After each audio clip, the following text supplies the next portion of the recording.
A reading from the book of Amos. On that day I will raise up the booth of David that is fallen, and repair its breaches, and raise up its ruins, and rebuild it as in the days of old, so that they may possess the remnant of Edom and all the nations who are called by my name, says the Lord who does this. The time is surely coming, says the Lord, when the one who ploughs shall overtake the one who reaps, and the treader of grapes the one who sows the seed.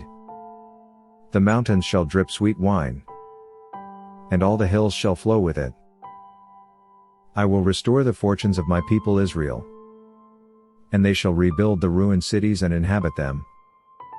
They shall plant vineyards and drink their wine, and they shall make gardens and eat their fruit. I will plant them upon their land, and they shall never again be plucked up out of the land that I have given them, says the Lord your God. This is the word of God. Thanks be to God. A reading from the Holy Gospel according to Apostle Matthew.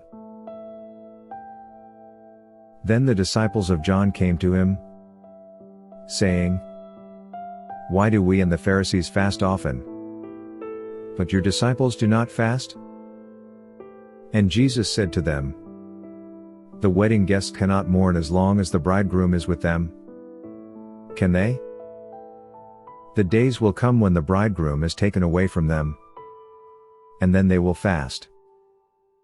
No one sews a piece of unshrunk cloth on an old cloak, for the patch pulls away from the cloak, and a worse tear is made. Neither is new wine put into old wineskins. Otherwise, the skins burst, and the wine is spilled, and the skins are destroyed. But new wine is put into fresh wineskins, and so both are preserved. The Gospel of the Lord. Praise to you, Lord Jesus Christ.